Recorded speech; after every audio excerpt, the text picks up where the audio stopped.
श्री गणेशाय नमः।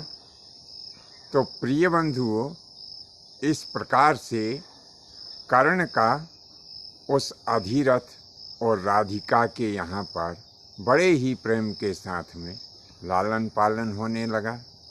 जब कर्ण कुछ बड़ा हो गया तो अधिरथ ने उसको गुरु द्रोणाचार्य के पास में विद्या अध्ययन करने के लिए भेज दिया। तो यहीं पर गुरुकुल में कर्ण की और दुर्योधन की मित्रता हो गई। कर्ण ने गुरु द्रोणाचार्य द्वारा दिए गए ज्ञान को बड़े ही मनोयोग के साथ में आत्मसात कर लिया और आगे चलकर यह कर्ण धनुर्धरों के क्षेत्र में एक परम वीर के नाम से विख्यात हुआ। कर्ण का नियम था ब्रह्म मुहूर्त में प्रतिदिन उठना, अपने माता पिता के चरण वंदन करना, अपने गुरु का स्मरण करना और स्नान इत्यादि करने के पश्चात प्रतिदिन सूर्य नारायण की पूजन करना, ये कर्ण के नियम थे। और उसके पास में कोई भी याचक यानी कोई भी मांगने वाला आ जाए, जो कुछ भी वो मांगने वाला मांगता था, कर्ण उसे वही वस्तु दे दिया करता था। कभी कोई भी कर्ण के दरवाजे से खाली हाथ नहीं गया। इस प्रकार से कर्ण की ख्याति दसों दिशाओं में एक महान दानवीर के रूप में हो गई।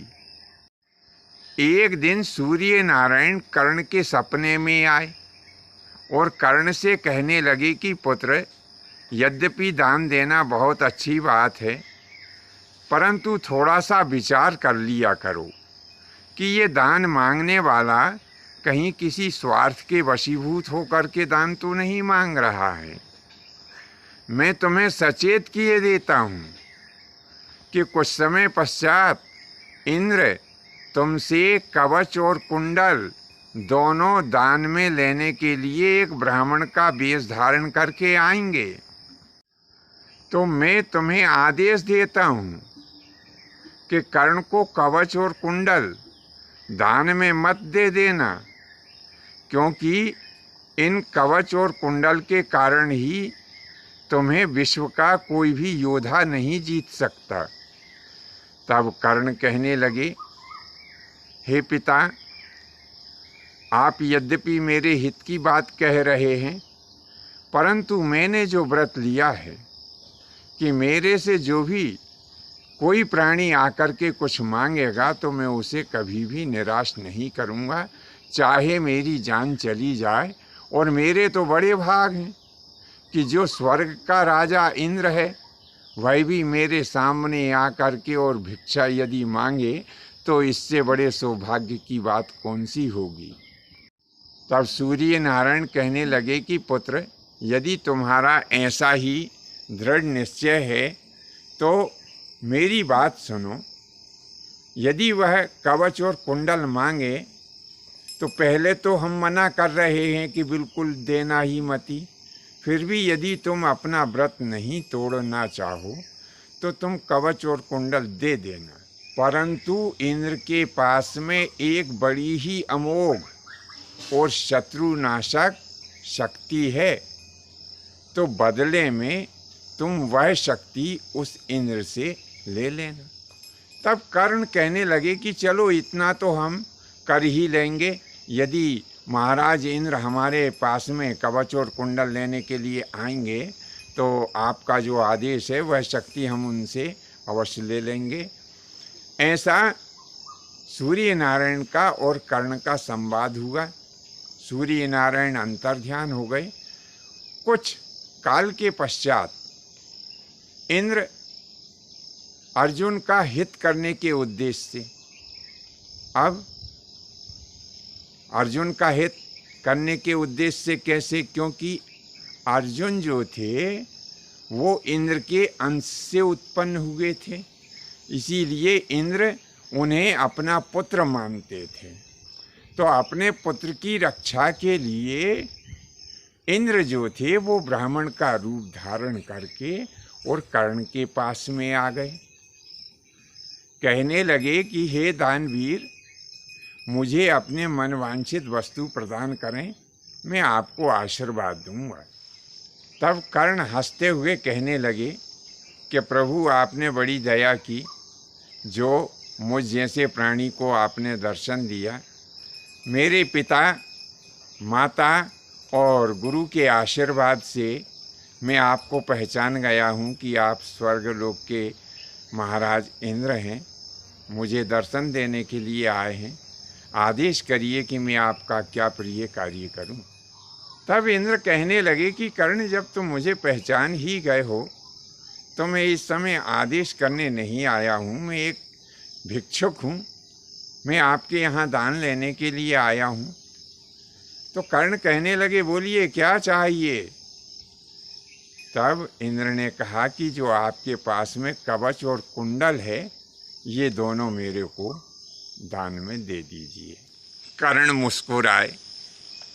प्रभु, इस मृत्युलोक में वध करने के भी नाना प्रकार के तरीके हैं। एक तरीका आपने भी खोज लिया, क्योंकि आपको मालूम है कि ये कवच और कुंडल के कारण ही मैं अजय और अमर हूँ। जब कवच और कुंडल दोनों उतर जाएंगे तो मेरी मृत्यु निश्चित है। लेकिन क्योंकि आप मेरे यहाँ पर मांगने के लिए आए हैं, तो आज मैं व्यापार करना चाहूँगा आपके साथ में। तो इंद्र कहने लगे, कैसा व्यापार करना चाहोगे। तो बोले, हम ऐसा व्यापार करना चाहेंगे कि बदले में हम भी कुछ आपसे लेंगे। इंद्र ने कहा कि पुत्र, मेरे पास से तुम क्या चीज़ लोगे। यदि मेरे पास में वह वस्तु हुई तो मैं निश्चय ही तुम्हें वह दे दूंगा। तब कर्ण कहने लगे कि भगवान, आपके पास में जो एक अमोघ शत्रुनाशक शक्ति है, वह शक्ति मुझे दे दीजिए। इंद्र विचार में पड़ गए। तुमने भी बड़ी कठिन वस्तु मांग ली है, ठीक है, लेकिन मैं तुम्हें वह अमोघ शक्ति अवश्य ही दूंगा, लेकिन उसके कुछ नियम हैं। इंद्र कहने लगे कि कर्ण, वो शक्ति तो हम तुम्हें निश्चित ही दे देंगे, परंतु उसका नियम ऐसा है कि तुम उसका प्रयोग तब तक नहीं करोगे जब तक कि आपको आपके प्राण संकट में प्रतीत न हो। यानी जब आपके प्राण के ऊपर बिल्कुल बन आए, तभी तुम उस शक्ति का प्रयोग करोगे। और अकारण कभी भी यदि तुम उस शक्ति का प्रयोग करोगे तो वह शक्ति तुम्हें नष्ट कर देगी। और उस शक्ति का दूसरा नियम है कि जब भी तुम किसी शत्रु के ऊपर उस शक्ति का प्रयोग करोगे तो वह शक्ति उस शत्रु के प्राण का नाश करके और वापस मेरे पास में चली आएगी। तब कर्ण ने कहा कि प्रभु, वह शक्ति आप मुझे निश्चय ही दे दीजिए, मैं इन सब चीज़ों का निश्चय ख्याल रखूँगा। तब वह शक्ति इंद्र ने कर्ण को दे दी। और कर्ण ने भी क्या किया कि एक धार वाले हथियार से अपने शरीर में जो कवच लगा हुआ था, उस कवच को छील करके और इंद्र को दे दिया। वह कवच खून से लथपथ था। उसे छीलते समय कर्ण को बड़ी पीड़ा भी हुई थी, लेकिन ऐसे सारे कार्य और ऐसे महान दान, ऐसे कठिन दान तो कर्ण जैसा दानवीर ही दे सकता है। बंधुओं, आज के लिए बस इतना ही। शेष फिर कभी नए विषय के साथ में आपकी सेवा में उपस्थित होंगे। आज्ञा दीजिए। धन्यवाद। जय माता की, जय परशुराम जी की।